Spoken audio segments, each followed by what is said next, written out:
नमस्कार. कधी विचार केलाय की 2026 मध्ये आपला बिझनेस नेमका कसा असेल? आज आपण हेच पाहणार आहोत की MSMEसाठी फक्त हिशोब ठेवणं आता पुरेसं नाहीये.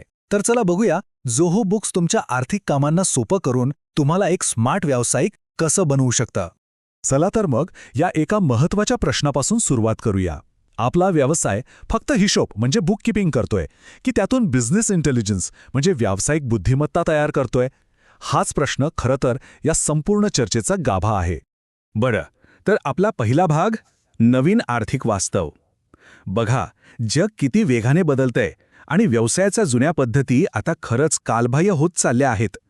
पाहूया की 2026 मध्ये टिकून राहण्यासाठी आणि पुढे जाण्यासाठी MSME समोर नक्की कोणती आव्हानं आहेत.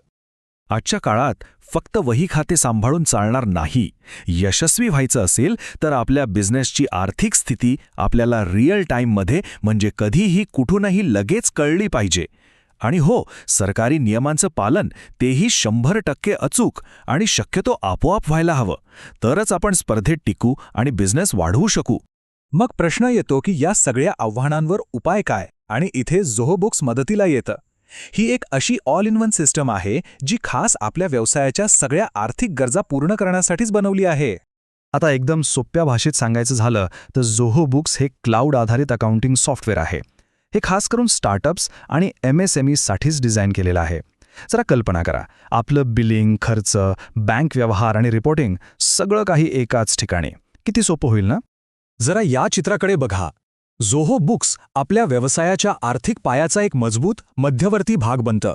म्हणजे बिलिंगपासून ते थेट GST कंप्लायन्सपर्यंत सगळं काही एकमेकांशी जोडलेलं असतं.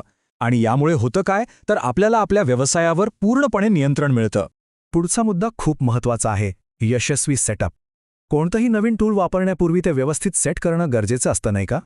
चला तर मग पाहूया आपल्या व्यवसायाचा आर्थिक पाया मजबूत करण्यासाठी जोहो बुक्स योग्य पद्धतीने कसं सेट करायचं. एका मजबूत सेटअपसाठी हे 4 आधारस्तंभ आहेत. पहिलं, आपल्या कंपनीची सगळी कायदेशीर माहिती व्यवस्थित भरा. दुसरं, GSTचं कॉन्फिगरेशन अचूक करा, जेणेकरून टॅक्समध्ये गडबड होणार नाही. तिसरं, खर्च आणि कमाईची योग्य वर्गवारी करा. आणि चौथं, आणि हे खूप महत्त्वाचं आहे, सुरुवातीची शिल्लक म्हणजे ओपनिंग बॅलन्स अगदी बरोबर टाका, म्हणजे हिशोब पहिल्या दिवसापासून परफेक्ट राहील. एक गोष्ट कायम लक्षात ठेवा, सुरुवातीलाच व्यवस्थित सेटअप केला ना तर नंतरची डोकेदुखी पूर्णपणे वाचते. यामुळे तुमचे रिपोर्ट्स नेहमी अचूक येतात आणि सरकारी नियमांचं पालनही अगदी सहज होतं.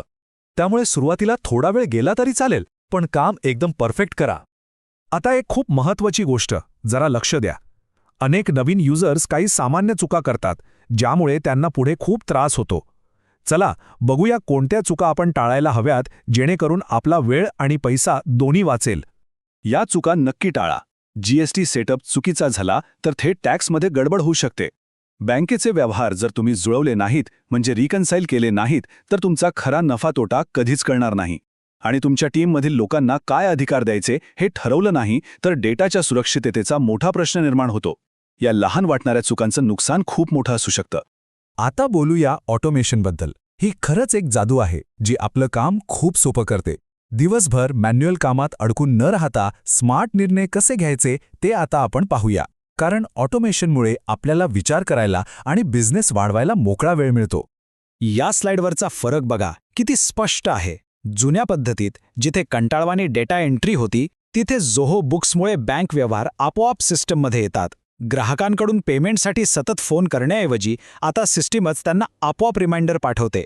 आणि खर्चाचे रिपोर्ट बनवण्याचं टेन्शन गेलं, कारण आता खर्च सहजपणे ट्रॅक होतो. हाच तर आहे ऑटोमेशनचा खरा फायदा. आणि एक गोष्ट लक्षात घ्या, हे फक्त वेळ वाचवण्यासाठी नाहीये. ऑटोमेशनमुळे आपल्याला जो अचूक डेटा मिळतो ना, त्या डेटाच्या आधारावर आपण आपल्या व्यवसायासाठी मोठे निर्णय घेऊ शकतो. जसं की योग्य किंमत ठरवणं, खर्च कुठे कमी करायचा किंवा बिझनेस कुठे वाढवायचा. थोडक्यात सांगायचं तर डेटाला बुद्धिमत्तेत बदलणं हेच आपलं खरं ध्येय आहे. आता वळूया GSTकडे. अनेक व्यावसायिकांसाठी हा एक डोकेदुखीचा विषय असतो, बरोबर? चला पाहूया जोहो बुक्स हे किचकट काम किती सोपं आणि सरळ करतं. जोहो बुक्समध्ये GSTसाठी अक्षरशः सगळं तयार आहे. तुमचं बिल GST नियमानुसार आपोआप तयार होतं.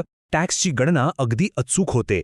GSTR 1 आणि 3B सारखे महत्त्वाचे रिपोर्ट्स तर एका क्लिकवर तयार होतात. एवढंच नाही तर तुम्हाला किती इनपुट टॅक्स क्रेडिट मिळणार आहे याचा हिशोबही ते ठेवतं. यामुळे चुका तर टाळतातच, पण प्रचंड वेळ वाचतो. आणि आता आपण आलो आहोत शेवटचा आणि सगळ्यात महत्त्वाच्या मुद्द्याकडे. जोहो बुक्स वापरण्याचा खरा मोठा फायदा काय? तो म्हणजे तुमची बिझनेस ओनरची भूमिका बदलते. तुम्ही फक्त हिशोब ठेवणारे नाही राहत, तर व्यवसायाला योग्य दिशा देणारे एक स्ट्रॅटेजिस्ट बनता. या सगळ्यातून मिळणारा जो सर्वात महत्त्वाचा संदेश आहे तो हाच आहे की जोहो बुक्स हे फक्त एक अकाउंटिंग सॉफ्टवेअर नाहीये. हे तुम्हाला तुमच्याच कंपनीचे व्हर्च्युअल CFO बनण्यासाठी एक मजबूत पाया देतं. याचा अर्थ तुम्ही फक्त भूतकाळातले हिशोब पाहत नाही, तर भविष्याबद्दल मोठे आणि महत्त्वाचे आर्थिक निर्णय घेण्यास सक्षम होता. आणि जाता जाता एक प्रश्न खास तुमच्यासाठी. जरा विचार करा, जर तुमच्या व्यवसायाची संपूर्ण आर्थिक स्थिती म्हणजे प्रत्येक रुपयाचा हिशोब तुमच्या डोळ्यांसमोर अगदी स्पष्ट असेल, तर तुम्ही कोणते मोठे स्ट्रॅटेजिक निर्णय घ्याल यावर नक्की विचार करा.